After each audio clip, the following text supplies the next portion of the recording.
اگر ہم حقائق کو ڈھونڈنا چاہیں نا تو کتابوں میں حقائق ہمیں نہیں ملتے.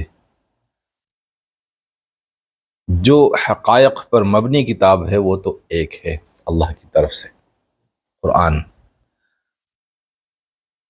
اب امت تو قرآن کی طرف جا نہیں رہی. کیسے ہم حقائق کو ڈھونڈ سکتے ہیں کہ بھائی اصل حقیقت کیا ہے؟ اللہ اپنے پیغمبروں کو کس لیے بھیجتے ہیں، کیوں بھیجتے ہیں، نبیوں کے آنے کا مقصد کیا تھا، وہ کس لیے آئے تھے؟ تو اس کے لیے ہم نے علامہ اقبال صاحب کو پڑھنا ہوگا. علامہ اقبال صاحب کیا کہتے ہیں کہ قوم کیا چیز ہے، قوموں کی امامت کیا ہے. قوم کیا چیز ہے، قوموں کی امامت کیا ہے، اس کو کیا سمجھے یہ بیچارے 2 رکعت کے امام. ہمارے جو علماء حضرات ہیں، ہماری جو پیر ہیں، انہوں نے نبیوں کی آمد صرف یہی سمجھی ہے کہ نبی کس لیے آتے ہیں، مسجدوں کو قائم کرتے ہیں اور پھر اس میں 5 وقت کی نماز پڑھاتے تھے اور پڑھتے تھے. لیکن علامہ اقبال صاحب یہ حقائق ہمارے سامنے لانا چاہتے ہیں کہ نہیں، پیغمبروں نے قیادت کی تھی قوموں کی، اور پیغمبروں کی قیادت جو ہے وہ ہی امن، سکون اور نجات کا راستہ ہے. قوموں کی نجات پیغمبروں کی قیادت میں ہے. اب پیغمبر تو نہیں آتے ہیں تو کیا کریں گے؟ تو اس کے لیے پھر جب حضور پاک صلی اللہ علیہ وسلم آخری نبی بن کے آئے تو آپ صلی اللہ علیہ وسلم نے اپنے بعد خلفائے راشدین کو چھوڑا، اور خلفائے راشدین وہی نظام چلا رہے تھے جو نظام رسول پاک صلی اللہ علیہ وسلم لے کر آئے تھے. وہ نظام کیا تھا؟ تو ان میں 2 بڑی چیزیں تھیں اس نظام میں. ایک، پیغمبر کیا دیتے ہیں؟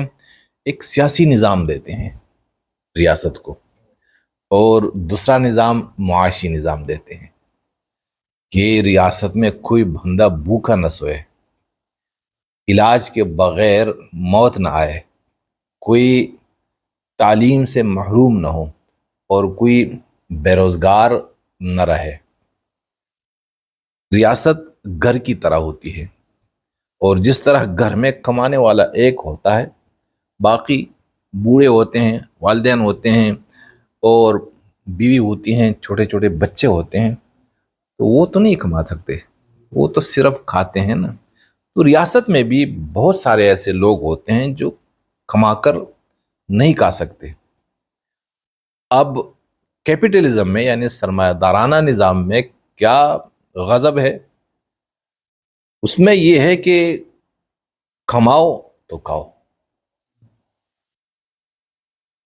اور پیغمبری نظام میں کیا ہے کہ نہیں، یہ قوم کی جو قیادت ہے، یعنی قائد کا کام ہے، حکمران کا کام یہی ہے کہ وہ پوری ریاست پہ نظر ڈالے اور سب کو کھلائے، سب کو پلائے، کوئی بے گھر نہ رہے،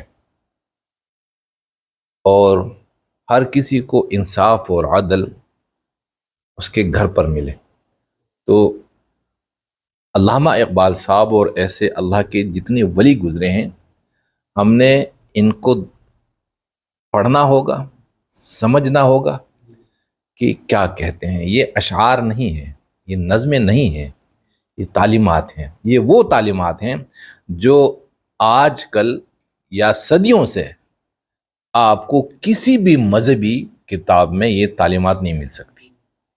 ہماری مذہبی کتابیں صرف اور صرف 5 باتوں پہ، کلمہ لا الہ الا اللہ محمد رسول اللہ، اور 4 جو ارکان ہیں، نماز، روزہ، حج اور زکوٰۃ، صرف ان 5 نکات سے گم رہی ہیں.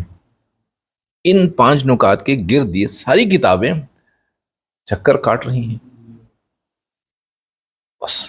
قرآن کو سمجھنا ہوگا. اگر آپ قرآن کو نہیں اٹھاتے کیونکہ ہمارے مولوی حضرات منع کرتے ہیں کہ نہیں نہیں استاذ کے بغیر نہیں پڑھنا، تو علامہ اقبال صاحب اردو میں ہیں، ان کا مطالعہ کی جائے، ان کا مطالعہ کیا جائے. ٹھیک.